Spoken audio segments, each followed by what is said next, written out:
नमस्कार दोस्तों, सुधा सरोवर में आपका हार्दिक अभिनंदन है। पिछली बार बच्चों के आग्रह पर मैंने बाल कविता सुनाई थी। इस बार बच्चों के ही आग्रह पर बाल कहानी लेकर आई हूँ। मेरी ये किताब है चुलबुली बाल कहानी संग्रह। इसी संग्रह से एक कहानी सुनाती हूँ। कहानी का शीर्षक है चुलबुली। एक दिन चुलबुली इधर उधर फुदक रही थी। तभी उसने देखा चिंटू के घर की कॉल बेल बजी और दरवाज़ा खुल गया। कॉल बेल की आवाज़ हूबहू चुलबुली की आवाज़ से मिलती थी। बस फिर क्या था, शरारती चुलबुली को शरारत सूझी। चिंटू के मम्मी पापा अपने ऑफिस चले जाते और चिंटू स्कूल चला जाता।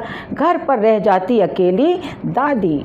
चुलबुली ने सोचा, चलो आज अपनी आवाज़ को आजमा लिया जाए। दादी पलंग पर लेटी थी। चुलबुली ने दरवाजे की चौखट पर बैठकर आवाज़ लगाई, चुलबुल चुलबुल चुलबुल। दादी ने सोचा कॉल बेल बजी है। उसने बिस्तर से उठकर दरवाज़ा खोल दिया, किंतु वहाँ तो कोई ना था। दादी मन ही मन गुस्सा करती फिर बिस्तर पर लेट गई। अब तो चुलबुली को अपनी शरारत पर बड़ा मज़ा आने लगा।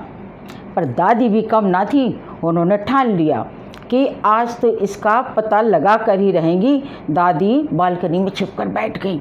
मम्मी पापा चिंटू जा चुके थे। चुलबुली अपनी आदत के अनुसार दरवाजे की चौखट पर बैठ गई और चहचहाने लगी, चुलबुल चुलबुल चुलबुल। उसने सोचा अब दरवाज़ा खुलेगा।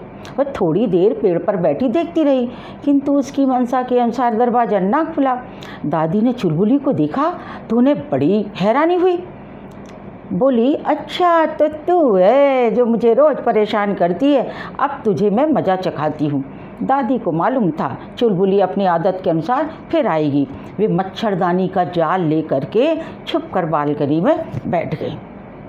जैसे ही चुलबुली ने चौखट पर बैठकर आवाज़ लगाई, चुलबुल चुलबुल चुलबुल, वैसे ही दादी ने मच्छरदानी का जाल उस पर फेंक कर उसे पकड़ लिया और पिंजड़े में बंद कर दिया और आराम से जाकर बिस्तर पर लेट गई। किंतु चुलबुली की तो आज़ादी छिन गई थी। शाम होने लगी। चिंटू स्कूल से घर आ गया, उसके मम्मी पापा ऑफिस से। चिंटू ने आते ही पूछा, अरे दादी ये चिड़िया कहाँ से लाई, क्या खरीदी है? दादी ने सारा हाल सुना दिया। चिंटू को बड़ा मज़ा आया, किंतु जैसे ही पिंजड़े के पास गया उसने देखा चुलबुली उदास बैठी है, फुदक भी नहीं रही। चिंटू ने उसे पानी दिया, दाना दिया, लेकिन उसने ना कुछ खाया ना कुछ पिया। चिंटू को चुलबुली पर दया आ गई। चुलबुली चिंटू को देख रही थी। चिंटू ने दादी से कहा, प्लीज़ दादी छोड़ दीजिए ना चुलबुली को।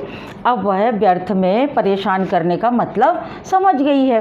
दादी ने बड़बड़ाते हुए कहा, चल तू कहता है तो मैं इसे छोड़ देती हूँ। चुलबुली की आंखों से आंसू बह रहे थे। दादी ने पिंजड़ा खोल दिया। वह चिंटू और दादी को धन्यवाद देती हुई गुलमहर पर जाकर के चहचहाने लगी, चुलबुल चुलबुल चुलबुल। उसकी आवाज़ सुनकर सब हैरान हो गए।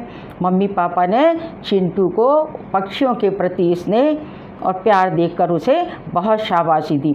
चुलबुली भी समझ गई थी कि उसकी आवाज़ सबका मन मोहने के लिए है, किसी को परेशान करने के लिए नहीं।